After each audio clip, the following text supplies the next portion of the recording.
오늘도 우리를 구원하시는 그 십자가의 놀라운 사랑과 은혜 가운데 예배 자리에 오신 여러분들을 주님의 이름으로 축복합니다. 오늘 맥주 감사 주일이에요. 이미 광고 때 말씀드린 대로 2022년도 절반을 다 보내고 이제 남은 또 절반의 첫 출발점에 우리가 서 있습니다. 이 코로나로 한참 힘들고 어려웠던 시간들을 보냈던 것도 사실이고요.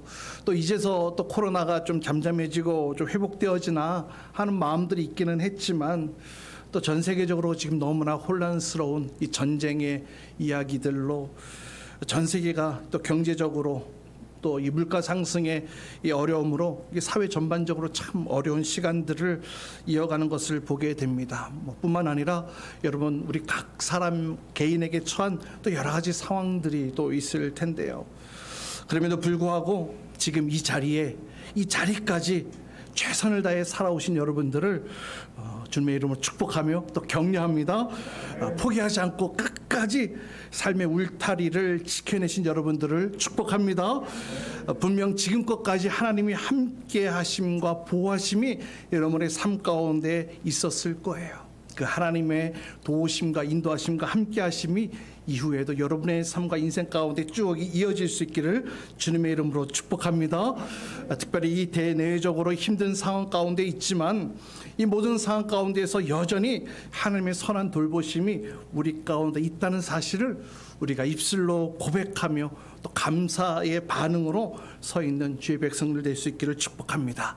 이제 22년도 아직 절반이 남았어요. 올해 남은 이 시간들 속에서도 여러분 계획하고 또 준비하고 있는 그 모든 일들 가운데에도 하나님의 선하심을 구하십시오.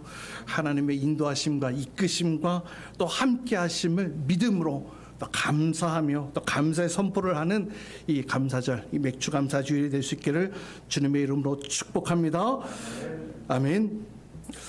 이 감사절을 보내면서 무엇보다도 제 안에 큰 감사는 바로 나를 구원하신 하나님의 은혜, 나를 구원하신 하나님의 그 놀라운 사랑, 이 죄와 사망의 법에서 나를 자유케 해주시고 영원한 생명을 얻게 해주셨고 본질상 진노의 자녀로서 멸망할 수밖에 없는 나를 그 죽음의 울타리에서 나를 의롭다 칭해 주시고 건전해 주셔서 주의 자녀 삼아 주신, 그래서 이렇게 하나님의 백성으로 살아갈 수 있게 된 것이 얼마나 큰 감사인지 모릅니다. 오늘 하반기를 시작하는 이 감사절에 우리의 상황, 우리의 여건에 상관없이 이 선포되어지는 이 믿음의 감사와 또 나를 구원하시고 주의 자녀 삼아주신 그 주님 앞에 올려드려지는 복된 이 감사의 제사가 될 수 있기를 주님의 이름으로 축복합니다. 아멘. 우리 자 옆에 있는 분들과 함께 인사합시다. 오늘 주님의 감사가 넘치기를 축복합니다. 우리 서로 인사합시다. 오늘 주님의 감사가 넘쳐나기를 축복합니다. 아멘, 아멘, 아멘. 오늘 말씀은 이제 이방의 선교의 그릇으로 세워주신 부름받은 이 사울의 회심 사건이 사도행전 9장에서 나타나게 됩니다. 이 복음이 예루살렘과 유대 지방을 넘어서서 빌립 집사를 통하여서 사마리아 지역까지 확장되어졌습니다. 그곳에서도 놀라운 성령의 역사들이 일어나게 되어졌는데요. 이제 땅끝 그리고 이방의 선교로 확장되어진 이 과정 가운데 이 사울을 만나주신 사건은 굉장히 그 가운데 매우 중요한 의미를 가지고 있습니다. 이 사울, 이미 우리가 사도행전을 쭉 살펴보면서 이미 이전에 그 이름이 등장했어요. 어디서 처음 등장했는지 아세요? 그 집사 스데반을 죽이는 그 현장에서 그 이름이 등장되어집니다.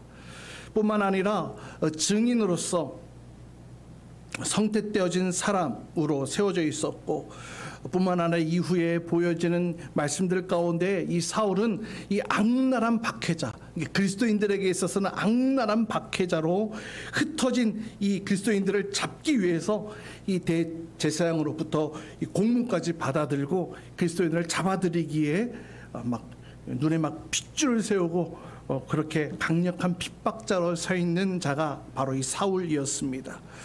이 사울, 이 악독한 사울, 그리스도인들에게 있어서 이 위협과 살기가 아주 가득한 박해자였기 때문에 이 구원과는 거리가 먼 사람처럼 보여졌을 것입니다. 하나님의 자녀가 되어진다. 사울이 아니, 그것은 있을 수 없는 일이야. 이후에 사울이 바울이 되어져서 또 복음 전도자가 되어졌을 때 많은 이들이 가까이 하기 꺼려했던 것이 바로 이러한 이유들 때문이지 않았나 생각되어지는데요.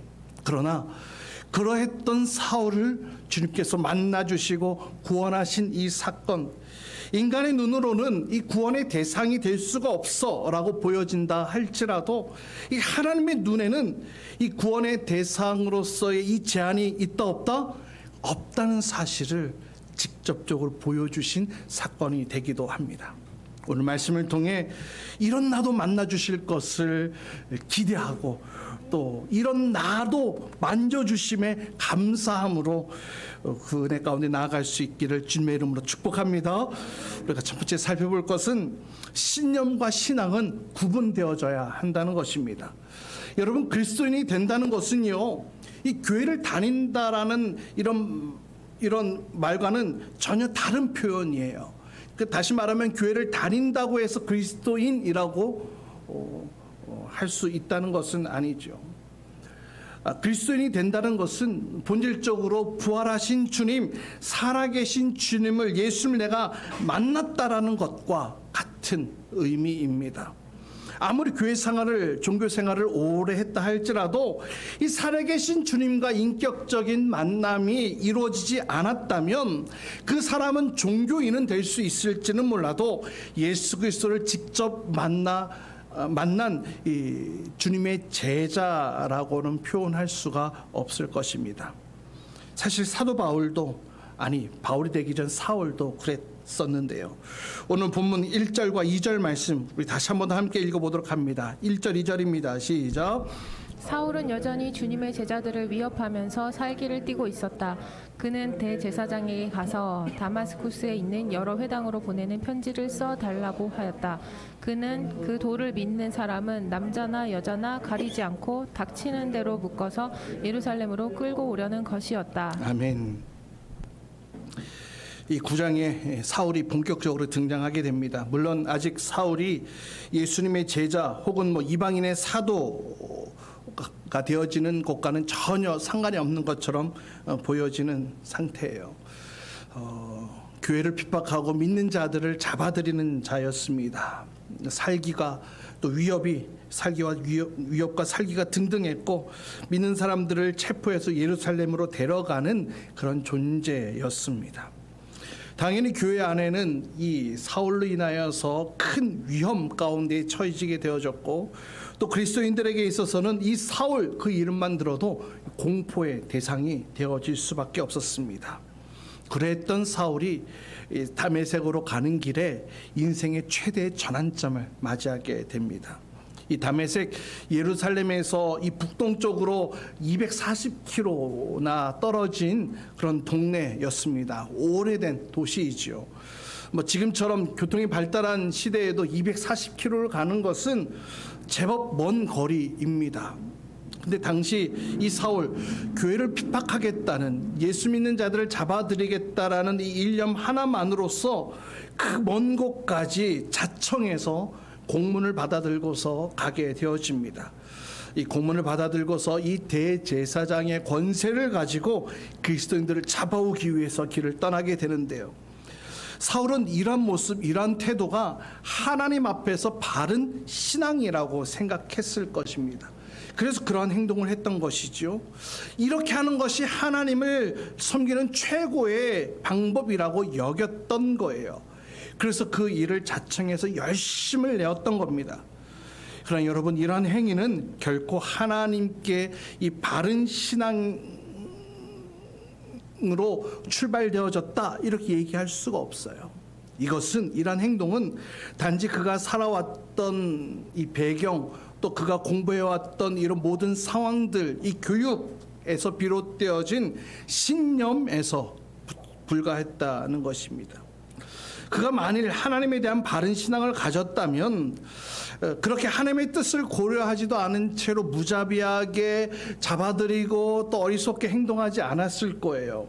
적어도 그가 배웠던 그의 스승 이 가말리엘처럼 가말리엘도 예수님에 대해서 굉장히 신중한 태도를 취하지 않았습니까? 마찬가지로 그의 스승처럼 신중하게 하나님의 뜻을 살피고 정말 이것이 하나님의 사람인가 하나님의 뜻인가 발견하며 신중하게 행동하려고 노력했을 것입니다. 하지만 그렇게 하지 않았어요. 이게 많은 사람들이 이 신념과 신앙을 혼동하게 되는데요.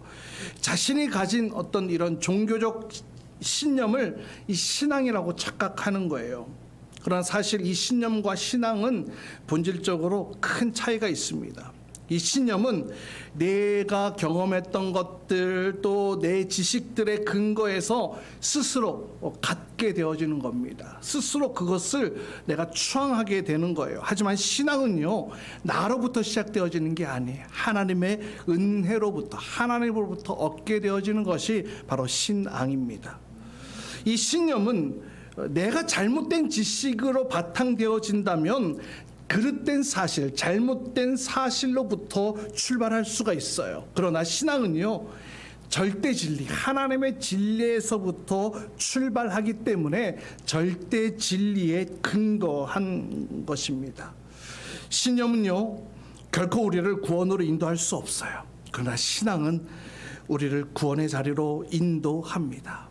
신념은요, 인간이 스스로 실패하지 않는 어떤 그런 삶으로 이끌어 갈 수 있을지는 모르겠어요. 그러나 진정으로 성공적인 인생을 살아갈 수는 없습니다. 진정으로 성공적인 인생을 살아가게 하는 것은 오직 신앙밖에 없는 줄 믿습니다. 따라서 우리는 교회를 다니면서 단순히 어떤 신념, 종교적 신념의 사람이 되는 것이 아니라 예수 그리스도를 만난 신앙의 사람으로 살아갈 수 있기를 주님의 이름으로 축복합니다. 나의 경험, 나의 지식에 근거한 어떤 사실에 나의 마음을 던지는 것이 아니라 하나님을 경험함으로, 예수 그리스도를 경험함으로 주어지는 그 은혜로 주시는 성령님의 조명하심 가운데에 힘입어 진리를 깨닫고 그 믿음의 자리로 나아갈 수 있는 저와 여러분 되어져야 할 줄 믿습니다. 여러분, 지금 여러분이 가지고 있는 것은 그러면 종교적 신념입니까? 하나님으로부터 온 신앙입니까? 혹 단순한 종교적 신념을 신앙으로 착각하면서 교회 생활을 하고 있지는 않은지 여러분 한번 여러분 마음을 한번 점검해 보십시오. 우리의 이 신앙생활이 단순한 종교적 신념이 아니라 하나님께로부터 나서 마침내 구원을 이루게 하는 이 바른 신앙으로 세워지는 저와 여러분 될 수 있기를 주님의 이름으로 축복합니다. 이렇게 사울은 이 바른 신앙이 아니라 종교적 신념에 사로잡혀 그의 일생을 살아갔었습니다.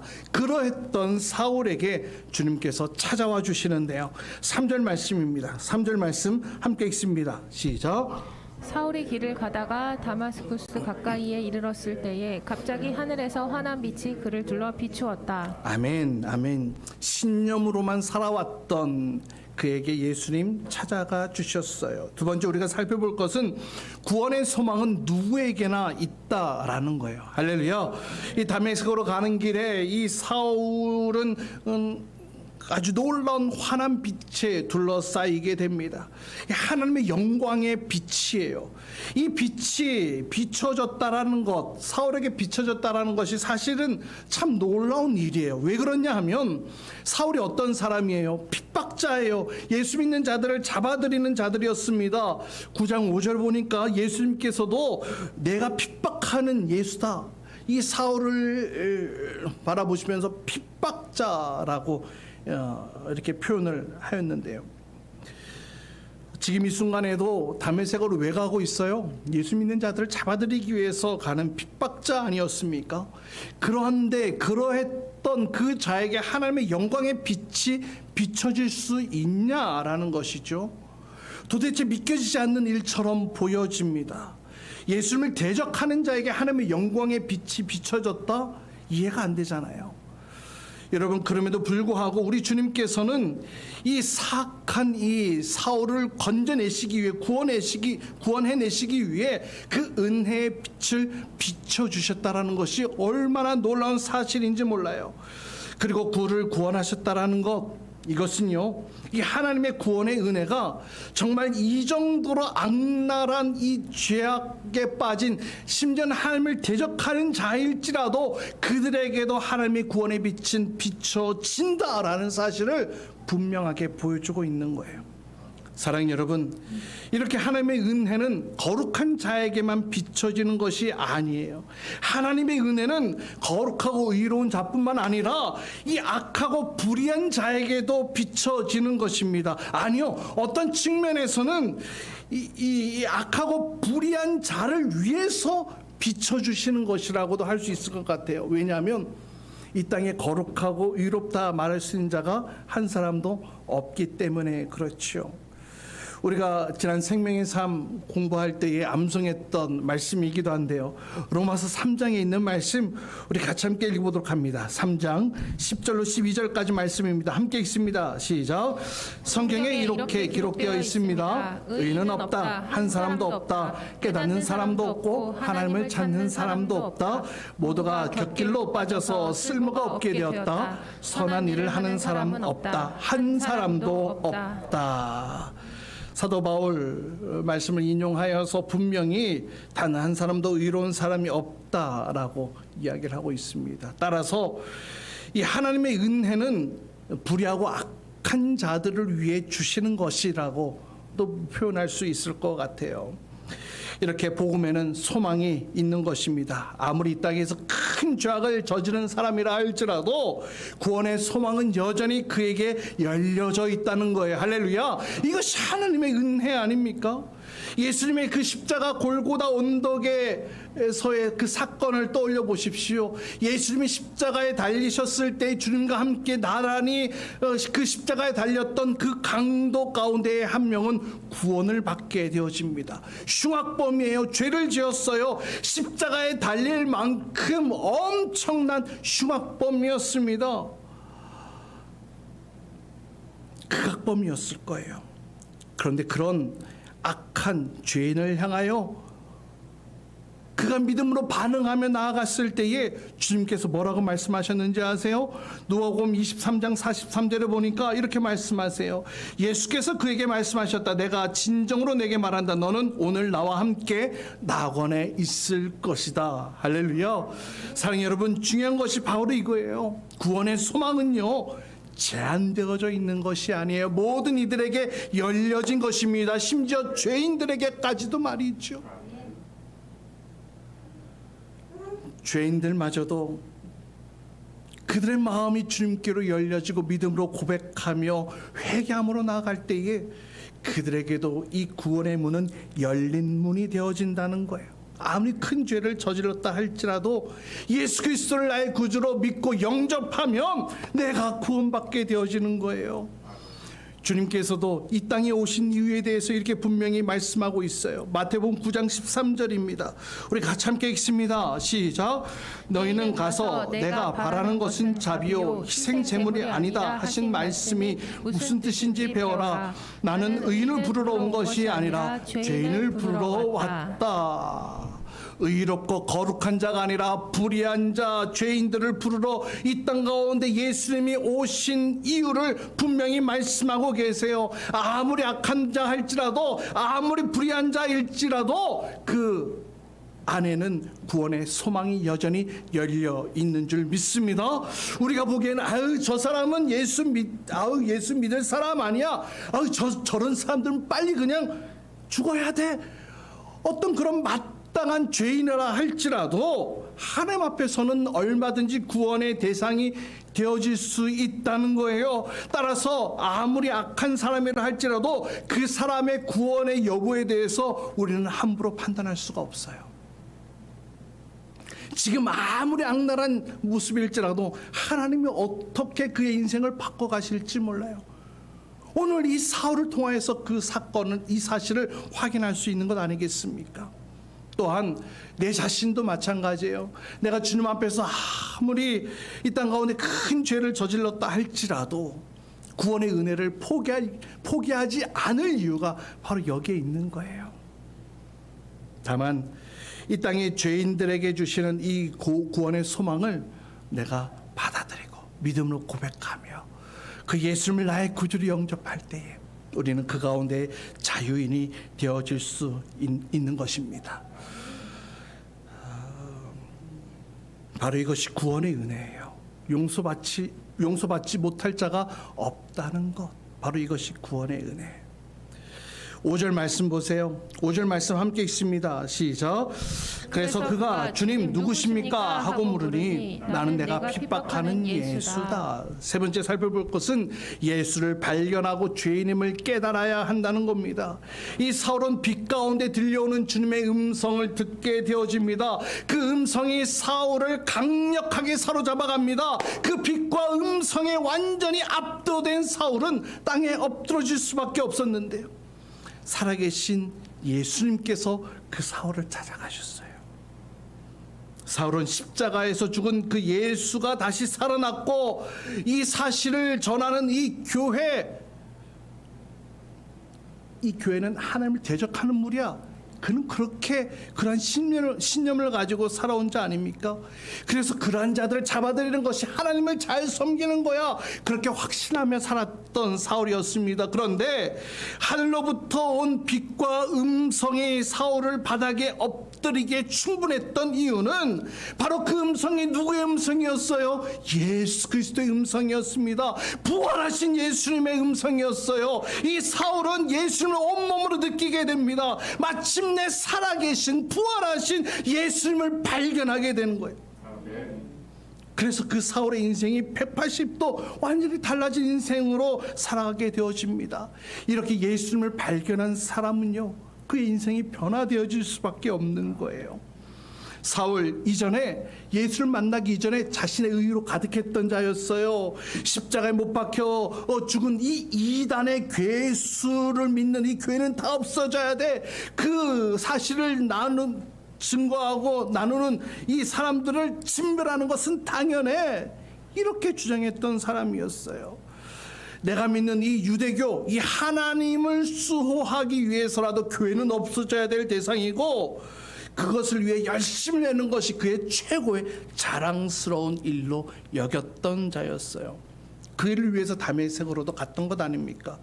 그런데 그 현장에서 누구를 만났어요? 바로 예수님을 만났어요. 예수님을 만났어요. 오늘 본문 4절 말씀 보세요. 그는 땅에 엎드렸다. 그리고 사울아, 사울아, 내가 왜 나를 핍박하느냐? 주님의 음성을 듣게 되어지는 거예요. 이 음성은 사울 자신 스스로 돌아보게 만들었어요. 예수를 만나기 전까지 자신은 흠잡을 데 하나 없는 의인 중에 의인이라고 여겨왔던 사울 아니었습니까? 그런데 예수를 만나고서 나 자신과 같은 이러한 죄인은 없네. 내 자신이 죄인이라는 사실을 깨닫게 되어집니다.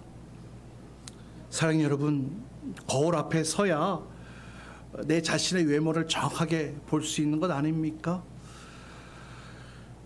내 자신의 참 모습은요, 바로 하나님 앞에 서야 정확하게 바라볼 수가 있는 거예요.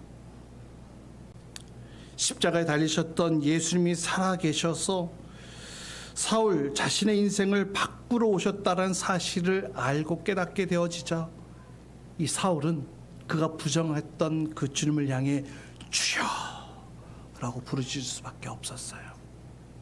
이렇게 사울은 예수님 앞에 엎드러져 깨어졌고 새로운 인생을 살아가게 되어집니다. 사랑하는 여러분, 내 자아가 깨어지는 것 부끄러운 일 아니에요. 내 자아가 깨어져야만 주님을 바로 바라볼 수가 있는 거예요. 또 나를 향하신 그 사명을 온전히 깨달을 수가 있는 거예요. 주님 앞에서 내가 얼마나 철저한 죄인인가를 깨닫게 되어지는 거예요. 그리고 얼마나 연약하고 얼마나 나약하고 한순간도 주님 없이는 살 수 없는 연약한 존재임을 깨닫게 되어지는 겁니다. 여러분, 예수님을 만난 체험이 있으십니까? 예수님을 만난 체험이 있으세요? 이 사울과 같이 이렇게 강력한 이 하나님과의, 주님과의, 예수님과의 이 강력한 체험은 아닐지라도 여러분, 이 말씀을 통해서, 기도를 통해서, 묵상을 통해서, 그리고 지금 이 현장에서도, 예배 가운데에서도 우리가 주님 앞에 기꺼이 겸손함으로 나아갈 때에 우리는 이 가운데서도 말씀하신 주님을 경험하게 될 수 있는 줄 믿습니다. 예수님을 인격적으로 만날 수 있어요. 그저 종교적 열심으로만 신앙생활을 하는 것 그만두시고요, 이제는 부활하신 예수님을 내가 인격적으로 만남으로 그 믿음 가운데 신앙생활에 나아갈 수 있는 우리가 되어야 되지 않을까요? 바라기는 누구에게나 열려있는 이 구원의 소망, 이 자리 가운데 아직 예수님을 만나지 못한 분들 계십니까? 이 가운데 아직 주님을 인격적으로 만나지 못한 분들이 계세요? 사모하세요. 구하세요. 주님께서 만나 주실 거예요. 지금 이 시간에도 여러분 마음 가운데 찾아가셔서 녹화하고 계시는 그 예수님의 음성 앞에 여러분 마음을 여세요. 인격적으로 주님께서 여러분의 심령 가운데 찾아가셔서 만나 주실 거예요. 여러분의 마음을 터치해 주실 거예요. 그때 우리는 사울과 같이, 사울이 바울이 되어진 것 같이, 핍박자에서 복음 증거자가 되어진 것 같이 우리의 인생은 새로운 인생을 살아가게 되어질 줄 믿습니다. 신념으로 살아가는 것이 아니라 신앙의 근간, 믿음의 사람으로 살아가는 저와 여러분 될 수 있기를 주님의 이름으로 축복합니다. 우리 이 시간 같이 함께 기도합시다. 이 시간 기도하실 때에 이렇게 기도했으면 좋겠어요. 주님, 나와 같은 자를 구원해 주셔서 감사합니다. 예수님을 만남으로 구원받아 핍박자가 복음 전도자가 된 것과 같이 또 주님, 나와 같은 자도 주님 만나 주십시오. 주님의 피 묻은 손으로 나를 만져주시고 나를 구원하시고 주의 자녀 삼아 주시옵소서. 내가 주님을 인격적으로 만나길 원합니다. 그동안 신념으로 종교생활 해왔던 나의 모습들이 이제 이 나의 이 자아가 완전히 예수 그리스도의 십자가 앞에 깨어지게 하여 주시고 나를 구원하신 주님을 직접적으로 만나 그 구원의 감격과 감사 가운데 살아가게 하여 주시옵소서. 또 잊혀졌던 나의 이 구원의 감사와 감격이 다시금 일어나게 하여 주시고 그 감사 가운데, 그 감격 가운데에 주님 앞에 올려드려지는 최고의 나의 신앙의 모습들로 주님을 섬기며 주의 공동체를 세워갈 수 있도록 나를 붙들어 주시옵소서. 또 올 한 해 남은 이 기간 동안 이 구원의 감격과 감사함으로 살아가게 하여 주시고 주님과 함께 동행하는 삶이 이어지게 하여 주시옵소서. 감사를 잃지 않게 하시고 그 은혜를 잃지 않게 하시고 예수 그리스도의 그 소망 구원의 기쁨 가운데 살아가도록 나를 다시금 일으켜 주시옵소서. 우리 같이 함께 주신 말씀 붙이며 함께 통성으로 기도하겠습니다. 주여.